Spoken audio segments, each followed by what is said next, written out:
ଘରକୁ ଫେରିଛି ଲିଜା। ପୁଣି ସ୍କୁଲ ଯିବା ବି ଆରମ୍ଭ କରିଛି। ଏହା ଭିତରେ ଘରକୁ ବିଦ୍ୟୁତ ସଂଯୋଗ ମଧ୍ୟ ହେଇଯାଇଛି। ଆଉ ସେ ଟିଭିର ଆଲୁଅରେ ପାଠ ପଢିବନି। ଆମେ କହୁଛୁ ଜଗତସିଂହପୁର ଗୋପାଳପୁର ଗାଁର ସେଇ କୁନି ଝିଅର କଥା, ଯେ ଗତ 7 ମାସ ତଳେ ଡିବିରି ଲଗାଇ ପାଠ ପଢୁଥିବା ବେଳେ ନିଆଁ ଲାଗି ପୋଡ଼ି ଯାଇଥିଲା। ନ୍ୟୁଜ୍ 7ର ସହାୟତା ଆଉ ଉନ୍ନତମାନର ଚିକିତ୍ସା ଯୋଗୁଁ ଆଜି ଲିଜା ମୁହଁରେ ଫୁଟିଛି ହସ।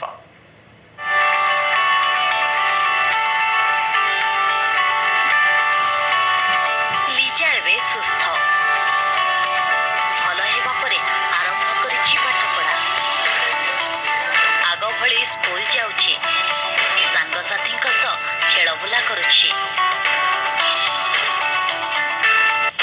ଜଗତସିଂହପୁର ଗୋପାଳପୁର ଗାଁର ନାରାୟଣ ଲେଙ୍କାଙ୍କ 5 ବର୍ଷର ଝିଅ ଲିଜା 7 ମାସ ତଳେ ସନ୍ଧ୍ୟାରେ ଟିଭିରେ ଲଗାଇ ପାଠ ପଢୁଥିବା ବେଳେ ନିଆଁରେ ପୋଡ଼ି ଯାଇଥିଲା।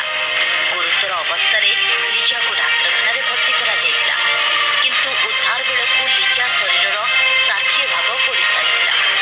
ତେବେ ଅର୍ଥ ଅଭାବରୁ ଚିକିତ୍ସା କରି ନ ପାରି ଝିଅକୁ ଧରି ଘରକୁ ଫେରି ଆସିଥିଲେ ନାରାୟଣ।